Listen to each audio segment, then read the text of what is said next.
Да, да. Добрый день, уважаемые зрители и подписчики канала «Новый век демократии». В студии передача, посвященная национально-освободительным и народно-освободительным движениям. В наших гостях Джамбулат Сулейманов, руководитель Чеченского народно-освободительного движения «Единая сила».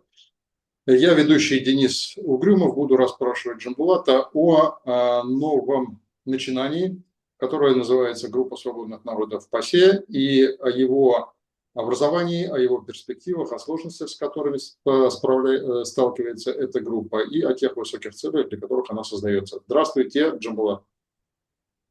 Здравствуйте, Денис. Джамбулат, мы с вами обычно встречаемся в контексте вашей деятельности в движении «Единая сила». Я хотел бы резюмировать и использовать именно «Единую силу» для начала нашего разговора. Основные задачи движения «Единая сила» заключаются в легитимизации в различных представительствах, в различных институциях международного сообщества права Республики Ичкерия на независимость, суверенитет и так далее. Как только это право будет легитимизировано в политических институтах, после этого и только после этого народ Ичкерии получит легальную возможность отстаивать свою свободу вооруженным путем. И это такой алгоритм мне представляется совершенно правильно. Скажите, пожалуйста, группа свободных народов действует подобным образом или у нее другие цели, задачи и, может быть, другие перспективы? Ну, чеченский опыт подсказывает, что именно такой алгоритм, он верный, что сперва нужно добиться именно легитимизации прав коренных порабощенных народов Российской Федерации на самоопределение. И мы положили в основу тезис, что именно только деколонизация способна привести к истинной демократизации России. Нам представляется, что без деколонизации все разговоры о счастливом будущем России, о новой России, они беспочвенны. И сегодня я хотел бы об этом поговорить несколько даже подробнее, потому что российская площадка, ее добивались практически параллельно, но чуть позже, чем чеченская делегация «Единой силы» оказалась в ПАСЕ на 3 сессии ранее российской оппозиции. Но мы туда зашли в январе 23 года. Я помню появление на заседаниях комиссии, вот именно это я считаю появлением российской оппозиции в ПАСЕ. До этого там также были представители российской оппозиции. Но именно на заседаниях комиссии мы столкнулись на осенней сессии 23 года. То есть спустя 3 сессии, как мы отработали 3 сессии в ПАСЕ. И они добивались своей площадки, но мы показывали, что по сути российская оппозиция продолжает путинские нарративы, имперские нарративы. И вот наше противодействие, наша позиция, она стала предлогом того, что вообще стало возможно вот эта квота в 1/3 на российской площадке. И сегодня я просто хотел бы напомнить, что уже спустя всего лишь одну рабочую сессию, потому что зимняя сессия, она была только ознакомительная, представительная, когда российская оппозиция только заходила на как бы входила в официальное, входила в состояние создания этой площадки. Там, в принципе, никаких рабочих моментов не было. Вот это была первая сессия, где обсуждались какие-то рабочие моменты. И у нас уже появился как бы материал, можно сказать, или повод, основание давать свои оценки. Мы, когда увидели, что 5 человек вместо там намечаемых 3 или максимум 4 оказалось на этой площадке, мы когда увидели состав этой площадки, не имея ничего против представителей колонизированных народов, но мы понимали, что эти люди, которые добиваются больше соблюдения прав человека и каких-то культурных моментов, да, настаивания на сохранении каких-то там культурного разнообразия, но не противодействие полной ассимиляции, не противодействие имперским поползновениям России, которые в итоге приведут только к полной ассимиляции народов, их физическому исчезновению как этнических единиц. И у нас буквально за год до этого, как раз таки отвечая на ваш вопрос, Денис, состоялась группа, которая тогда так и не называлась еще группой. Это просто была инициатива, куда входили до 9 национальностей различных колонизированных коренных народов России. И так как мы сочли нужным помочь российским немцам, которые проводили свой пикет у здания ПАСЕ, мы об этом несколько раз говорили, но я считаю, что это полезно напомнить нашим слушателям и зрителям. Вот это случайно, может быть, сотрудничество чеченской делегации «Единая сила» в ПАСЕ с немецкими, с российскими немцами, которые вели пикет у здания ПАСЕ, оно стало таким предлогом для того, чтобы чеченцам были выданы мандаты, сперва от самих немцев, а потом от других национальностей, и она оформилась как группа свободных народов. Всем это название понравилось, и сейчас вы правы абсолютно. Речь идет не только о представительстве чеченского народа, или же, будет вернее сказать, не всего народа. Вряд ли кто-то из чеченцев сегодня имеет право говорить, что он представляет весь чеченский народ. От представительства политической эмиграции в Европе наше движение перешло уже к представительству порабощенных народов. И мы вот на вторую сессию после создания вот этой российской площадки завели уже часть участников этой группы. То есть мы начали уже свою деятельность, и благодаря именно вот этой группе отстаивается сегодня отдельная площадка. Ну а на той российской площадке вот эта 1/3 квоты тоже была выделена благодаря нам. Нам об этом прямо сказали в ПАСЕ депутаты, что если раньше, когда вы об этом говорили, не было никакого представления о том, что это такое отдельная площадка, почему нужна вообще эта 1/3 квот, российской оппозиции удалось как бы моделировать видение будущего России на свой лад, что там вот есть русская оппозиция антипутинская, они сторонники как бы либеральных ценностей, демократических ценностей, что вот они все, у них все будет по-другому. На самом деле нам изначально виделось, что это всего лишь смена вывески, что продолжаются те же путинские нарративы о том, чтобы снять санкции с России, со слов Карамурзы, продолжаются те же ксенофобские высказывания о том, что не славянам легче убивать украинцев славян, те же нарративы, что Ходорковского о том, что передача Крыма Украине будет не безусловным, что он опять-таки там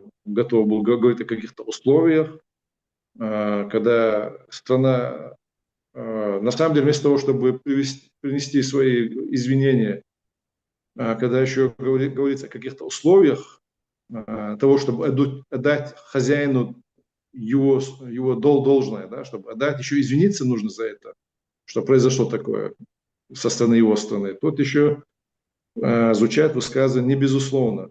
То есть много других сигналов было, которых сейчас вспоминать нет смысла. И что важно для меня, то, что мы изначально говорили, что вот эта площадка, которую мы выбили, ну там оказались другие люди, нам еще смеялись, говорили, что вот вы хотели, не зашли, а мы не хотели и не зашли. Мы не хотели и не зашли. Мы, это как бы получается масло масляное, мы не хотели, так как чеченский народ, сколько раз мы говорили, является независимой нацией, де-факто состоявшейся в конце 90-х годов, отстоявшую свою независимость в ходе масштабной войны, признанная таковым уже украинским парламентом. И тем не менее мы считали должным, что раз Россия заходит на площадку ПАСЕ для обсуждения будущего России, а Чечня по факту оккупирована, то мы должны участвовать в этом диалоге, а не то, что мы будем как бы в команде с русской оппозицией, или же мы являемся русской оппозицией. Нет, это совершенно не так. Изначально у нас было превалирующее предложение создать отдельную площадку, но раз создается российская площадка, и туда выделена 1/3 квот, не то, что мы ее просили, но ее выделили из-за нашей деятельности, то именно мы там должны были быть, чтобы вот отставить дальше вот эту же позицию. Но там оказались другие люди, и на этой сессии нам, когда мы вновь подняли повестку деколонизации, против нас использовали единственного чеченца на этой площадке как щит. А вот у нас уже есть представитель чеченского народа, все вопросы к нему. То есть это очень удобная позиция. Мы знали, что для этого заводятся туда эти люди. Такая позиция была озвучена Владимиром Карамурзой. Конечно же, мы сказали, что вы не вправе никого из чеченцев выставлять в качестве щита ваших имперских нарративов. Если вам заданы прямые вопросы, то на них должны прозвучать прямые ответы. Вот. И то, что сегодня и Ходорковский, и Олег Орлов защищают своего, своего подопечного, тоже говорит о том, что это была не случайная фигура на этой площадке, и оставшиеся фигуранты этой площадки тоже не случайные люди на этой площадке. Мы же помним, каким образом вообще шли выборы на данную площадку. Было 200 заявок от представителей национальности. Вот эти заявки дали понять, наконец-то, европейским политикам, о чем говорила «Единая сила» с представительства 7 народностей, которые выписали нам мандаты. Они не понимали, что вообще есть такие народы, что у них есть свои национально-освободительные движения. Хотя мы говорили, что Россия это не только не русские, и даже прежде всего не русские, а огромное количество других национальностей, республик, движений, регионалистских движений, малых непредставленных народов и так далее. Об этом у европейских депутатов не было никакого представления. И вот после того, как была создана эта 1/3 площадки, туда было сделано 200 заявок вместо 4-5, которые были по квоте. Вот это им показалось, что есть все-таки другая реальность, есть другие люди, и с которыми нужно учитывать, и с которыми тоже нужно говорить. И сейчас, когда Карамурза говорит, что нет, нам не нужна никакая другая площадка, есть это, а тут есть свои представленные национальности, мы понимаем, что это все попытки слезть с ответственности за колониальную политику России, за то, что они намерены все-таки ее продолжать под разными соусами, под разными предлогами. Если, скажем, 3 года назад, когда российская оппозиция заходила на площадку ПАСЕ, не было даже желания говорить о повестке деколонизации, о повестке самоопределения народов, сегодня они с этим вынуждены жить, они вынуждены отвечать положительно на это, но стараются выставить в качестве щита представителей нашей национальности, других национальностей. А теперь уже я уверен, что и далее им этого не удастся. То есть повестка самоопределения национальности все глубже и заходит, и расширяется на этой площадке. Вот в этом, в принципе, есть заслуга группы свободных народов, которые, кстати, я хочу сегодня ознакомить наших зрителей и слушателей, участником которой с недавних пор, я думаю, уже неделя, Денис поправит, стал и сам Денис Угрюмов. С чем его поздравляю. И также отмечу, что его участие для нас важно, чем группа свободных народов были представлены не только народы, у которых есть национальные республики, но более слабо было представлено регионалистское движение. Это прежде всего сибиряки, в качестве их представителя Суслова, Станислава Суслова. Там у нас есть немцы, у которых нет национальной республики, но которые являются все-таки народом, этносом определенным, у которых была своя республика не восстановленная. То есть у них такая промежуточная ситуация. Они могут выступать в качестве регионалистов, не имея своей национальной республики в составе Российской Федерации. Они могут выступать и в качестве национальности, требующей восстановления своей республики, которая была аннулирована Сталиным. И сейчас вот появление представителя Ингии Марландии, вас, Денисов, то есть наше вот это именно крыло регионалистское, на мой взгляд, расширяется в группе свободных народов. И мы этому, конечно, безмерно рады. Джамбулат, насколько я знаю, в группу свободных народов входит также активист другого крыла движения за независимость Сибири, я имею в виду Андриса Алманиса.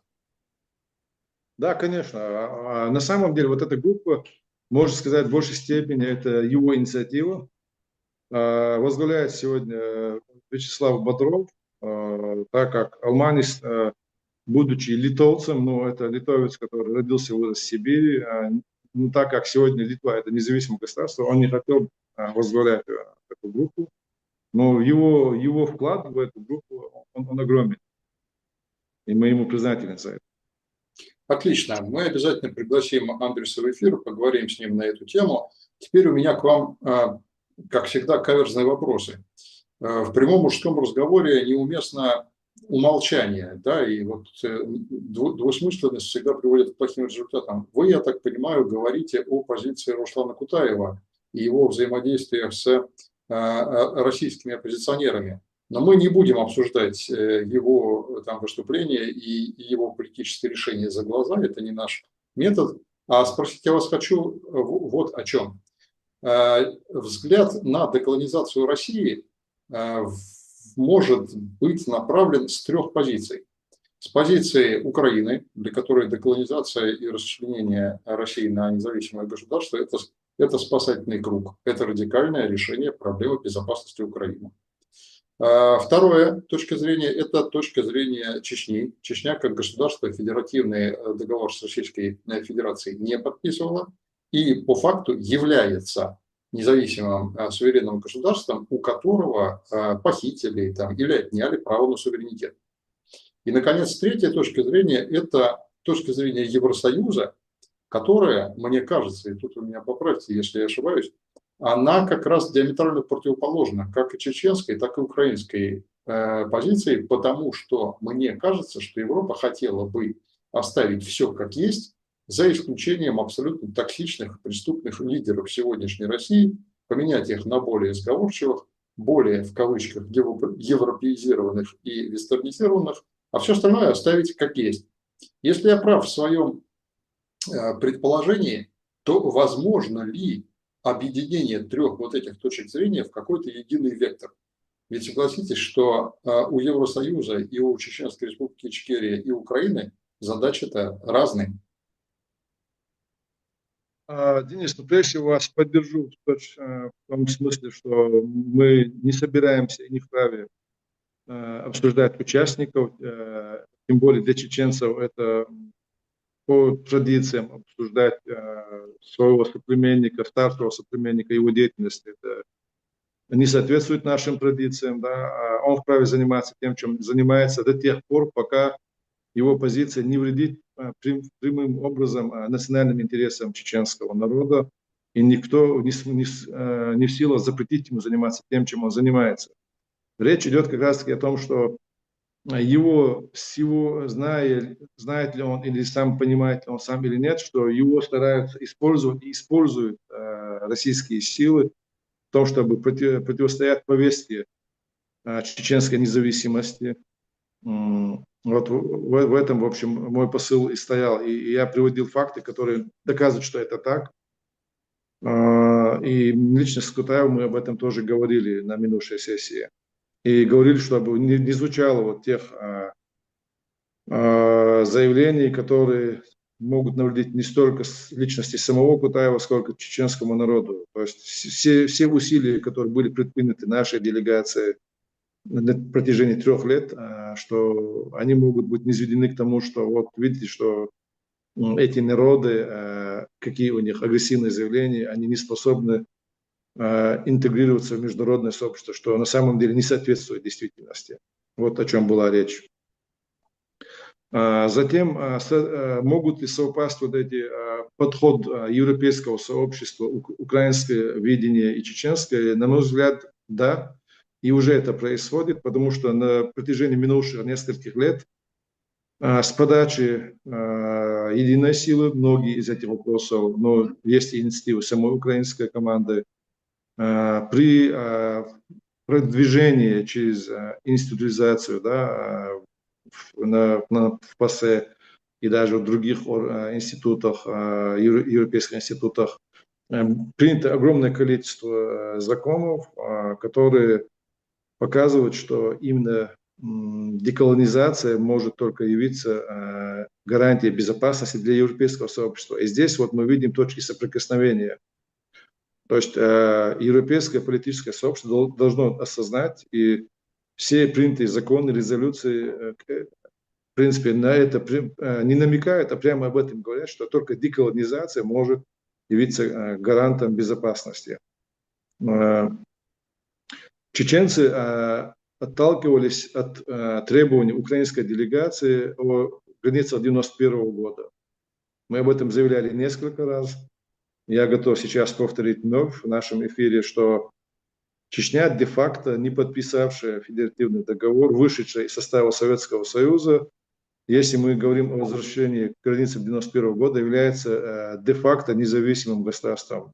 Государство, на котором законно избранное, всенародно избранное правительство Чеченской Республики Ичкерия контролировало свою территорию и производило управление, территории, на котором развивалась самостоятельная чеченская нация. Поэтому, когда мы говорим о возвращении восточных областей Украины и Крыма, когда мы говорим о возвращении двух регионов Грузии, о возвращении Приднестровья Молдове, то однозначно в этом ряду должен стоять вопрос возвращения или деколонизации полностью территории Чеченской Республики Ичкерия. То есть это такой правовой пункт, который правомочен, незыблем и на который можно опираться при рассмотрении с чеченской точки зрения вопроса. В этом у нас есть совпадение с украинской стороной, а уже с нами о том, что мы говорим, деколонизация обязательное условие безопасности региона, и об этом же говорит украинская сторона, это точка соприкосновения уже с европейским сообществом. И сегодня я хотел к этому добавить, что Европа должна быть более тщательна в подборе средств против гибридного метода войны, производимых Россией на территории Европы. Мы сейчас видим, что российская оппозиция старается добиться каких-то особых прав для выдачи паспортов российской оппозиции, но мы видим, что через культурные программы в Европе осуществляются методы, о которых говорила Катя Марголис в своих статьях, то, что происходит в Италии.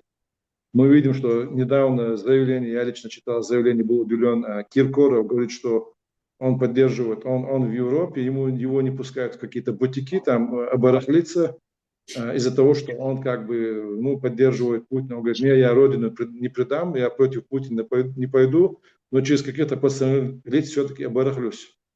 То есть это еще хорошо, когда идет такое прямое, откровенное, когда человек откровенен и выявляет свою позицию, но он может быть где-то и вынужден это делать. А есть те, кто действует завуалированно, таких людей очень много. И тут, как говорится, палка о двух концах, когда российская оппозиция поднимает вопрос о каких-то особых паспортах, апартеиде, я не знаю, что там, гражданин мира или лицо без гражданства. То есть я не правовед, но в любом случае, на мой взгляд, это будет большой ошибкой со стороны России. Таким уже, наверное, европейские спецслужбы понимают, каким образом, какими методами действуют инструменты внедрения российских агентов в европейские структуры. Поэтому, на мой взгляд, ни в коем случае этого нельзя допустить. Уже речь не идет о том, чтобы запретить въезд в Европу, я не знаю, наложить какие-то санкции на людей, которые руководят войной, военные и политические. Речь не идет о том, чтобы как-то нивелировать людей, которые производят средства вооружения. Речь не идет о том, чтобы даже как-то ограничить пропагандистов. Но даже простых россиян, их нужно создать такие механизмы в Европе, чтобы через 7 сит пропускали, прежде чем им будет дана возможность как-то функционировать, ездить, я не знаю. Если это не будет сделано, что сегодня я видел в Украине, что с этим есть полное понимание и порядок, хотя я никогда лично не являлся гражданином России, я родился в Советском Союзе, был гражданином Ичкерии и никогда не являлся носителем паспорта Российской Федерации, но всех чеченцев, ушедших от войны, здесь считают беженцами с России по факту того, что Чечня сегодня оккупирована Россией. И у меня были большие проблемы с въездом в Украину, так как мой паспорт указан refugee политик, Русь, то есть это у меня на самом деле на паспорте указано, что носитель этого проездного документа не имеет права езжать на территорию России, но не все пограничники понимают французского языка, и тому просто появление одного обозначение Русь, Русь по-французски то есть они считают, что я говорю, нет, не русский, я чеченец, я гражданин Ичкерии, я человек, который противостоял агрессии России дважды. Но это вызывает сильное опасение и у польских пограничников, сильное опасение тем более у украинских пограничников. Вот это понимание должно быть у всех пограничников всех европейских стран. Пока этого не будет сделано, оборона Европы, она в опасности. Влад, об этом можно спорить, но наш эфир не для того, чтобы ведущий спорил с гостем, а для того, чтобы гость высказывал свою точку зрения. Скажите, пожалуйста, вот не кажется ли вам, что деятельность группы свободных народов может сослужить не очень хорошую службу Европейскому Союзу? Ведь если наши интенции по деколонизации, по реализации права народов на самоопределение приведут к успеху, то тогда Евросоюзу придется решать вопросы с баскской автономией, с Каталонией, там, с Шотландией, с другими территориями, в которых сильны схожие настроения. Не кажется ли вам, что европейская бюрократия, которая очень искушена в этих вопросах, начнет стагнировать нашу деятельность, вставлять палки в колеса, тормозить, забалтывать и так далее? Потому что это, знаете, как промоина в дамбе. Как только просочилась одна капля воды, дамба не устоит.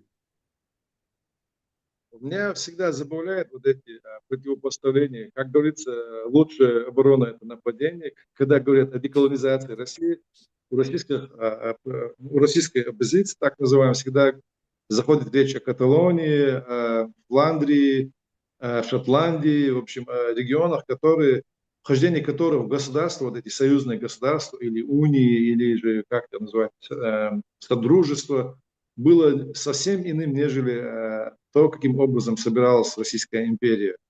Российская империя именно завоевывала территории, включая их в состав своего государства. Шотландия, ее, да, тоже ее завоевывали, но завоевать ее не удалось.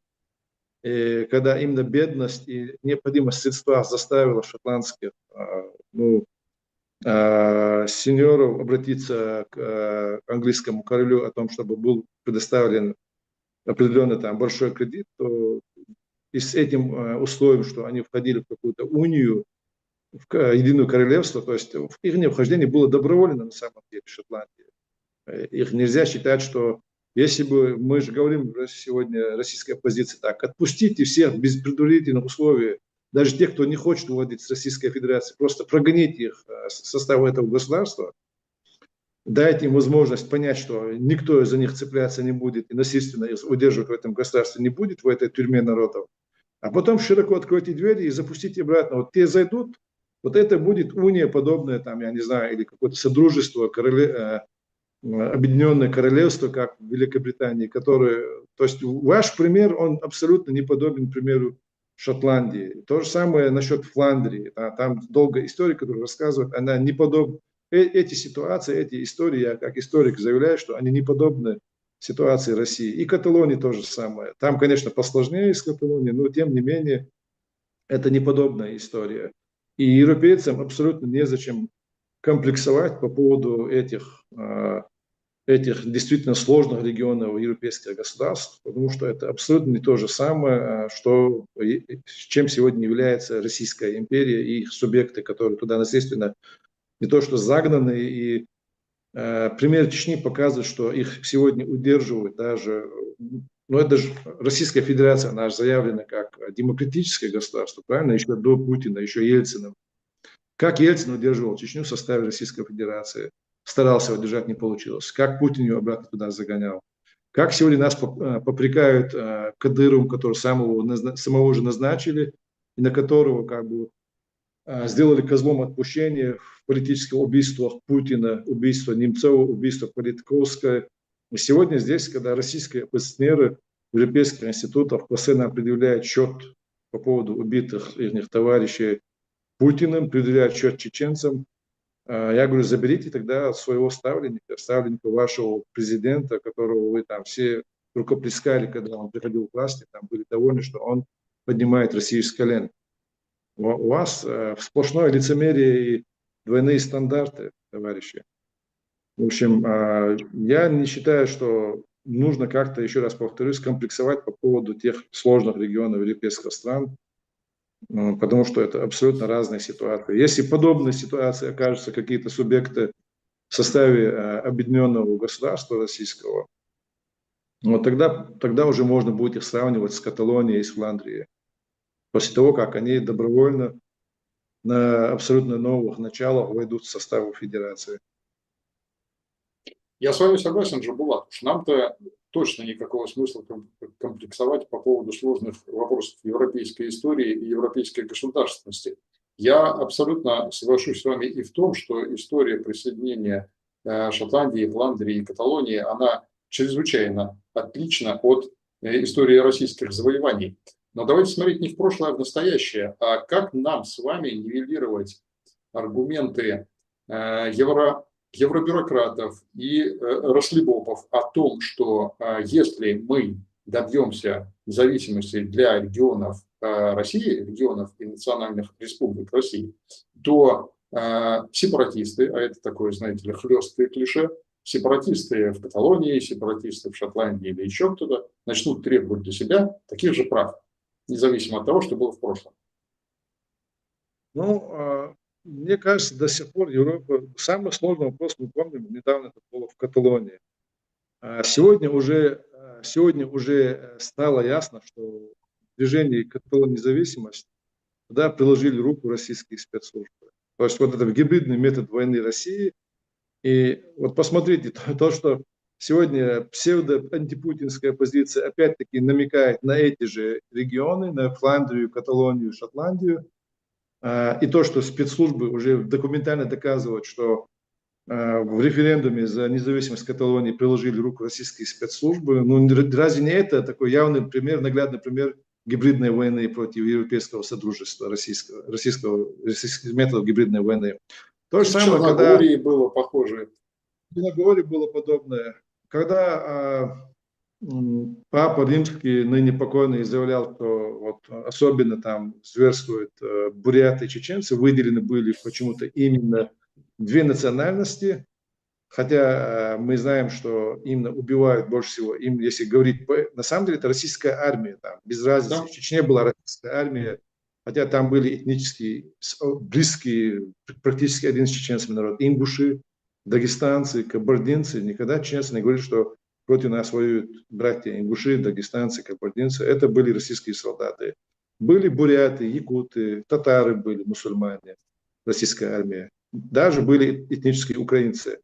Чеченцы всегда говорили, что вот мы воюем против России, это российская армия. Ну, понтифик, глава христианского католического мира, позволил себе это заявление. И у нас, у чеченцев, уже имеющих колоссальный опыт того, как действуют российские спецслужбы, уже тогда сразу было ясно, что это с подачи России. А потом, через энное количество лет, когда уже нет живых Папы Римского, об этом заявляет узник путинских тюрем, только что вышедший на свободу взамен убийства чеченского полевого командира, как говорят, да, на самом деле это борец за независимость Чечни. Вот, его обменяли на Красикова, Карамурзу, и он буквально в французском сенате заявляет то же самое, называет те же национальности, бурятов, чечен. И это не просто совпадение, на наш взгляд, мы об этом говорили тогда, повторяем сейчас, потому что очень трудно довести до обывателей, что это не случайности в таких вещах не бывает, нет случайных совпадений. Это на самом деле проработанные методы информационной прокачки мозгов жителей Европейского Содружества, что вот у вас там очень опасные люди, чеченцы, и бурятов туда не пускайте, они вот такие. Поэтому мне кажется, что я, скорее всего, объясняю очень сложно, но, на мой взгляд, я опять-таки возвращаюсь к своему тезису. Подумайте 7 раз, прежде чем впускать в Европу граждан России, даже самых безобидных, на первый взгляд. Должно быть 7 сит, через которые нужно пропускать. Ни в коем случае то, чего добивается, вроде бы кажется, вот для чего создавалась площадка, для того, чтобы не изложить Путина, а говорят о том, что нам нужны паспорта. Это уже настораживает. Нет, не нужны паспорта. Джамбулат, помимо того, что паспорта нужны или не нужны, этот вопрос спорный, а то, что за так называемым русским Тайванем стоит, с моей точки зрения, абсолютно инфантильная позиция отказа от своей страны, от своей государственности, позиция, связанная с тем, что мы где-то в прекрасном прекрасном уголке природы или, может быть, вообще виртуально создадим свою новую Россию, в которой создатели займут достойные их уважаемые места, а Россия, та страна, которую они покинули, и та страна, за свободу, которой они должны бороться, пусть она разлагается дальше и ползет в объятия Китая. Что он говорит, трава не расти. Но я думаю, что это серьезная тема, которую нужно обсуждать и еще и еще. Давайте договоримся так. Нашим с вами сегодняшним интервью, которое выйдет на нашем канале в понедельник в 19:00 по центральноевропейскому времени, мы с вами открываем серию передач про группу свободных народов. Мы будем приглашать других участников, мы будем задавать острые вопросы, и мы будем способствовать тому, чтобы все неясности и все закулисные договоренности между Рослибопами и евробюрократами становились достоянием общественности, были обсуждаемы и общедоступны. Спасибо, Джамбулат. Договорились. Но я хотел бы еще раз настоять на том, чтобы... Я помню, как чеченцы, шельмуемые 30 лет по Европе, склонялись по Европе, доказывали, что, ну, как в арабской пословице, а потом доказывали, что это не верблюд, нам приходилось доказывать, что это не верблюды, да. И почему-то метод круговой поруки и ответственности всех чеченцев, за всех чеченцев, для нас он был применим в Европе, даже в понимании европейских государств, понимании их служб, Министерства внутренних дел, Министерства иностранных дел. Я опять-таки буду настойчив, у меня может быть даже это черта характера, что сегодня как раз-таки нельзя ни в коем случае позволить, чтобы вот такой же ответственности избежали и российские псевдооппозиционеры. Что-то я не вижу, что они идут там, чтобы российские офицеры заходили в кабинет к Путину с бомбой, чтобы пресечь вот эту преступную практику. Я этого не вижу. Именно. Да. Есть осуждение. Джамбулат, у нас время, к сожалению, заканчивается. Вы совершенно правы. Священное Писание учит нас, что несправедливость может длиться столетиями. И Всевышний посылает нам несправедливость для того, чтобы мы с ней столетиями боролись. Они складывали руки и не смирялись с ней. Мы продолжим разговор в следующих передачах. Джамбулат, спасибо большое, что были с нами. Я заканчиваю только потому, что у нас заканчивается время эфира. И ваше заключительное слово. 30 секунд. Спасибо, Денис. Извиняюсь, что немножко как бы длинился уже заключительная часть. Только вот это, да, что сегодня российская оппозиция должна доказывать, что она готова именно бороться с идеологией расизма, которая сегодня уже стала официальной идеологией российского империализма. И вот тогда будет другой разговор. До тех пор, на мой взгляд, я жесткий сторонник того, чтобы противостоять гибридным методам российской войны, гибридных войн, методом российских гибридных войн. Спасибо.